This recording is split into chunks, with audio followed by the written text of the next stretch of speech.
জেলে ঢুকেই এইবার হিটু শেখকে থাপ্পড় মারলেন ডিপজল, এমন একটা ভিডিও সোশ্যাল মিডিয়ায় ভাইরাল এবং অলরেডি আপনারা জেনে গিয়েছেন এবং সেখানে কী কী ঘটেছে পুরো ভিডিওতে আমরা জানবো।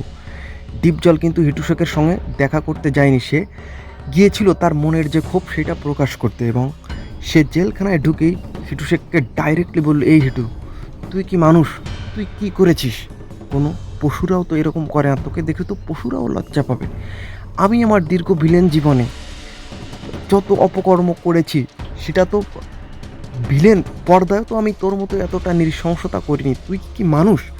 জাস্ট হিটু নাকি তখন শুনতেছিল তার কথাগুলো, সে নাকি কোনো রকম রিয়াক্ট করিনি, জাস্ট মাথা নিচু করে শুনতেছিল এবং ডিপজল আরও বললো যে তুই পশু, শুধু এক মেয়ের জীবন ধ্বংস করিসনি, একটা মেয়েকে তুই মেরে ফেলিসনি, তুই তার গোটা ফ্যামিলি, তুই সমাজ, সংস্কৃতি, তুই গোটা পরিবার, তুই সব কিছু ধ্বংস করে দিয়েছিস, তুই কি মানুষ?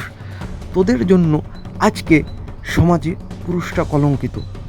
হিটু, আমি চাই তোর সর্বোচ্চ বিচার হোক। এবং ডিপজল অলরেডি কাঁদতে কাঁদতে কিন্তু সেখানকার যারা প্রধান কর্মকর্তারা ছিল তাদের বলল যে ওকে এমন নির্মমভাবে ফাঁসি দিন যে ফাঁসিটা আগে পরে কেউ কখনো দেয়নি বা কখনো হয়নি। তো ডিপজলের এইরকম মন্তব্যে আপনার কি মতামত, এটা আপনারা ডেফিনেটলি আমাকে জানাবেন। দেখা হচ্ছে নেক্সট কোনো ভিডিওতে, সে অবধি সবাই ফিল্ম স্পেয়ার সঙ্গে থাকবেন।